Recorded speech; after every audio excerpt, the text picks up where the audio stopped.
Okay, so we're here today with Perry and John and Jack, looking at the Social Robotics project that they've got running here, trying to create this Blossom robot. It's an open source design that's come from one of the universities in the States, and essentially we can use all the technology in the MakerSpace to 3D print and laser cut the parts and then piece it together using motors and some nice electronic gadgets, and hopefully get the robot working. So it's kind of projects like this that bring together sort of the kind of softer skills, I guess, on the sort of like the social side of things, married with technology, which is like perfect project for a makerspace like this, and the ability to sort of work with, you know, not just the students but with, you know, the lecturers as well, on a kind of like a long-term basis to sort of build up skills and experience for students that would maybe not necessarily get the chance to do that. Hi there, yeah, we're here today in a makerspace at ATU Sligo campus with Stuart, the manager of the centre. We came to Stuart following some research that Perry had undertaken a few months ago about the availability of a DIY social robot assembly that had been developed by a university in California that really fitted the needs of myself and Perry, who are delivering a module this semester on the futures of care and in particular technology and social robotics, where we wanted to enable and empower students undertaking social care practice to actually see social robotics in real time and to actually help build one themselves. So my name is Perry Share, and myself and John have been involved for about the last 8 years, I think now, in exploring the field of social robotics, especially as it relates to social care and broader caring and health industries. And we've explored many different ways of trying to introduce students to social robotics. These are students that wouldn't have a technical background, so they're not like our computing students or our engineering students that might routinely be exposed to robots. These are people that maybe have never seen or touched or experienced a robot before. So it's quite a big step for them to get involved, and we've explored different ways of doing it. We've run simulations where people talk about the ethics of robots. We've got students to present on different individual robots that they've found. We've brought in examples of robots. We have some here in the university. We bring them in and allow students to use them and to touch them and to interact with them. And now with the development of the makerspace here, we've got a really fantastic opportunity to move to the next step, which is students actually constructing their own robots, programming them, and then thinking about what they might do with those robots. So it's a really unique opportunity for students here in ATU. To this end, we published quite a lot. We've led European Union projects, the Prospero project, that seeks to prepare future and current social care and health professionals for this great new great world of technology. Perry has already alluded to the issue of the ethics. There's huge ethics issues and concerns about this, but only recently, in the last few weeks, we've seen that the Chinese companies are beginning to really invest significant resources in developing humanoid robots that will provide social companion and engage in household tasks, for instance. So it's not beyond the realms of our imagination or possibilities to envisage or imagine that care and various levels of care will be provided by social robots. So it would be remiss of us, it would be unethical and not professional of us not to allow our students to explore what we believe to be quite a likely future of care provision. And this is a big step forward for us actually constructing robots. So we have exposed students to robots before, and here we are building them. And what we're aiming to do in this module is really to span a very broad range of different activities. So again, with the support of Higher Education 4.0, we developed 2 MOOCs, or massive open online courses in social robotics. And they're available to the public, but we're going to ask the students initially to engage with those MOOCs So they will be using a flipped classroom approach where they will sit down, they will engage with the MOOCs, study through the MOOCs, and then actually come in and teach us about what they have learnt about social robotics. So it's moving from a passive student position to an active student position where they're sharing their knowledge with us. So that's the first thing that we'll do. Next thing then is we'll actually be here in the MakerSpace attempting to build these robots. And here we are today, myself and John, along with Stu, trying to figure out how to build these robots. We've got the instructions online from the US, but it's one thing to get a set of instructions, another thing to actually build the robot. So that's what we're here trying to do.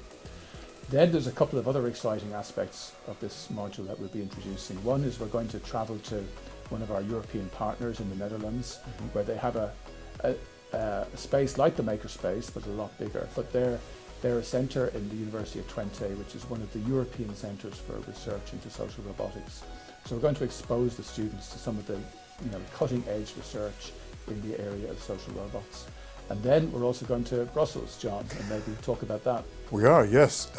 We have lined up a number of very exciting opportunities for our students to visit the European Parliament.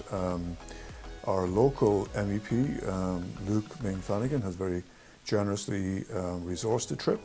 We'll also be accessing resources from Erasmus to visit the European Parliament, but also the European Commission, looking at the futures of work and looking at the futures of technology. In addition to going to the University of Twente, as Perry's pointed out, we hope to meet a social roboticist from the University of Ghent in Belgium on our field trip visit as well.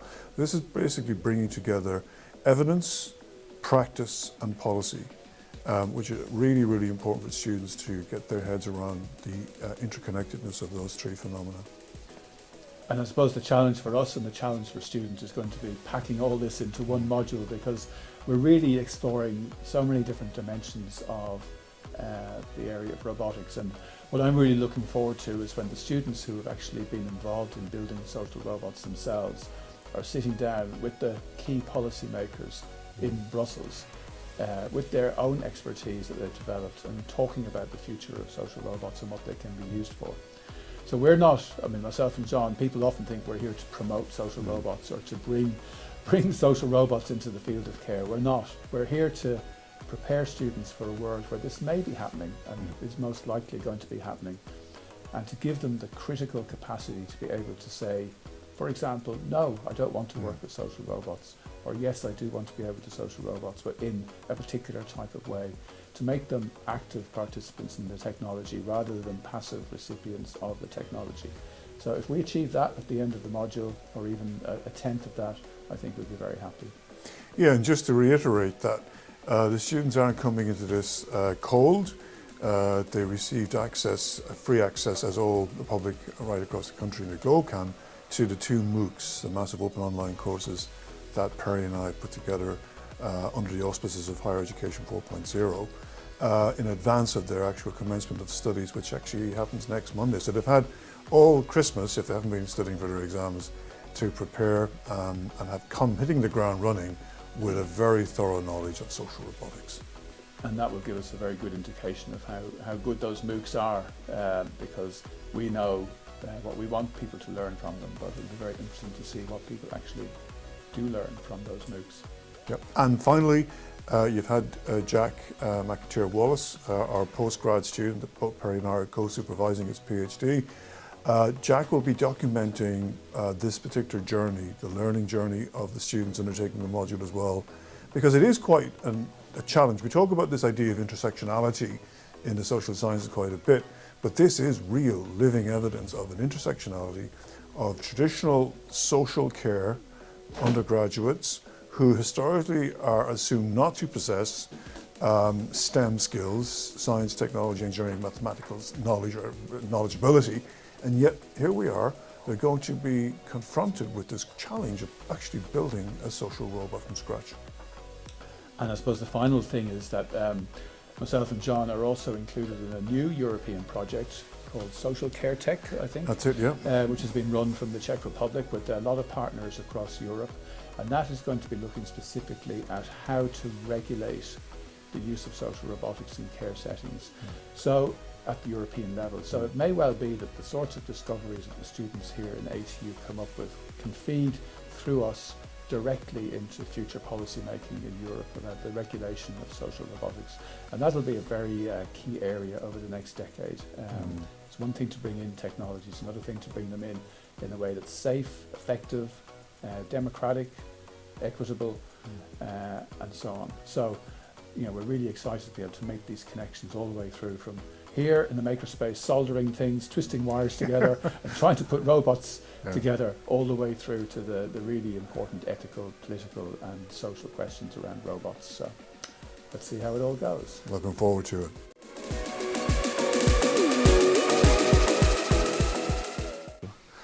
Hi, I'm Jack and I'm a postgraduate student in Futures of Care and Social Robotics. A bit of background is I done my undergrad in social care last year, and I had the privilege of working alongside John and Perry for an assimilation, which I think I done my social robot, or was it on MOOCs? And this year there's an advancement, so instead of just doing assimilation, the students are getting an opportunity to actually create the robots. And I think this is going to amplify the module, as obviously I'm continuing on to do my studies. I was that interested in the elective. I suppose I'm going to just reflect by starting off and saying I work in residential with kids, and currently we're looking, we got a new manager in, and we're looking at the AI systems in terms of like ClearCare, which is how efficient it runs for, like, you know, our technological notes and stuff. And anyone that doesn't have like you could be a really good social care practitioner, but if you don't have a general basis within like IT, you know, it really slows us down.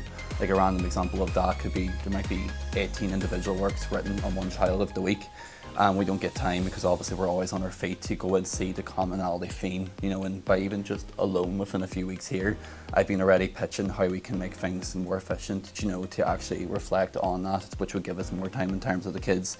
You know, social care is all about like play and art, therapy, you know. One of the things that I've noticed is, you know, people go in and they have their policies behind them, but they kind of forget, you know, if you're working with a traumatized child, it's to bring them back to before that. And I think, you know, potentially next week, we're obviously kind of playing around today to see how this robot's going to come in, is that, you know, like the element of teamwork, for example. I'd be interested to see how the students might take a lead, or someone might be a wee bit more IT efficient and step back and collaborating, because, you know, even in my own team at the moment, there's issues there. So that activity alone is a really good icebreaker, you know. Aside from talking, you know, there might be people with a bit of social anxiety and they're thrown straight in the deep end, do you know what I mean? Because assimilation was great, but it was a bit like individualistic. Well, I feel like this may be more collectivist, and that's what I think social care is about. And then obviously as well, I think, you know, it's the element of social care itself, like that module helped me switch off a bit being neurodivergent and get my like kind of hands in, and I feel like this will amplify it further. You know, like we need more practices that allow people to do, you know, hands-on thing, and a lot of people that go into social care are. And then as well as that, it's kind of the common third. There's loads of elements within social care that's covered within this module. And then obviously as well, it'll be interesting for me kind of being like, not a step up, but, you know, on the side, kind of, you know, watching the students and kind of analyse how they're getting on with this robot, and then obviously potentially getting really good research to see how we can progress this further.